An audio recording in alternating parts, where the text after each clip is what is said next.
Hi and welcome to video number 6 in this series of short videos which answer some of the questions that people have about EFT tapping. In case we don't know each other, my name is Jenny Clift. I'm a violinist and an EFT coach, and I'm on a mission to get EFT tapping out to as many musicians and stage performers as possible. So in today's video, I just want to address what does an EFT tapping session look like? And obviously, I'm speaking for myself. Many EFT coaches and EFT practitioners, well, all of them have their own way of doing it. But this is how I generally work. So normally I work online, and this can be surprising to some people, but EFT is one of the beauties of EFT, that I'm tapping on myself, you're tapping on you. So it's not like acupuncture where the practitioner has to be putting the needles into the tapping point, into the points. No, you're in your own space, I'm in my space, there's no travel time. And the other nice thing is that I always record the audio of the sessions, and so afterwards you can listen back, you can tap again, and you have a record of what we've done. So I break down the session normally in about 6 parts. So first of all, number 1, we start just by checking in, maybe talking about why you're here today, what's going on for you, what's coming up, or if we've done a session recently, how's it been since then, maybe if there was some homework to do, how have you been doing with that, whatever's been going on.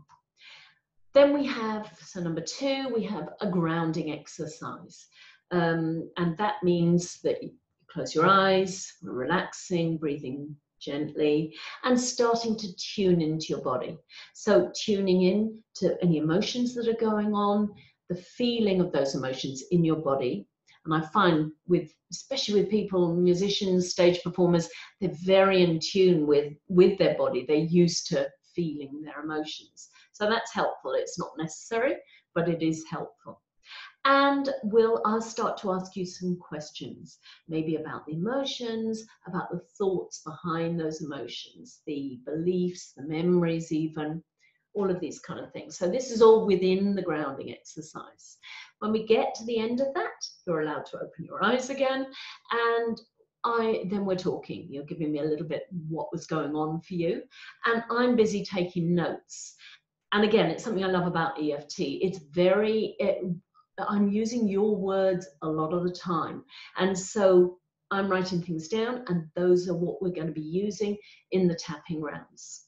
So that's the next part. Number 4, we start tapping. So it tends to be, I say something, you echo me back. So we start with the even though I and the issue, I love and accept myself completely. And we're both tapping, you in your house, me in mine, or your space, me and mine. And then you repeat it back. And we've done this side of the hand, then we start going around the points and speaking as we're doing so, always with this kind of echo effect. After a little while, we'll stop, take a check-in. Oh, one thing I forgot.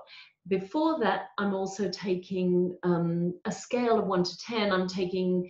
So imagine the emotion you're feeling is anxiety. Maybe it's an audition coming up and your anxiety is at an 8 or something. So we've checked that at the beginning. So after the round, I'll refer back to it. So before you were at an 8 with the anxiety, how does it feel now?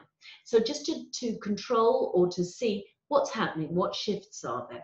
Normally it's coming down a little bit, sometimes a lot, sometimes other things are coming up, and in which case it might be a sort of even stirred up a little bit more.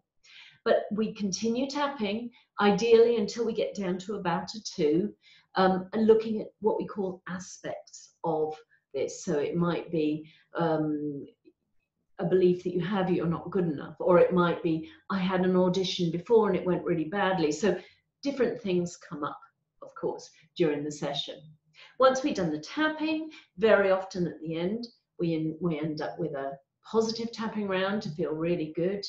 And then a last chat about things. Maybe I'll give you a little bit of tapping homework, or we talk about what you can be doing in the next few days. And then the session finishes. Afterwards, I'll send you an email with the recording, and we've plan the next one, or you've gone your own way. So that's basically how the tapping session works. If you have any questions at all, or further questions, pop them down below and I'll answer all the questions that I can. So thanks for watching, and I hope that clarified just what an EFT session will look like.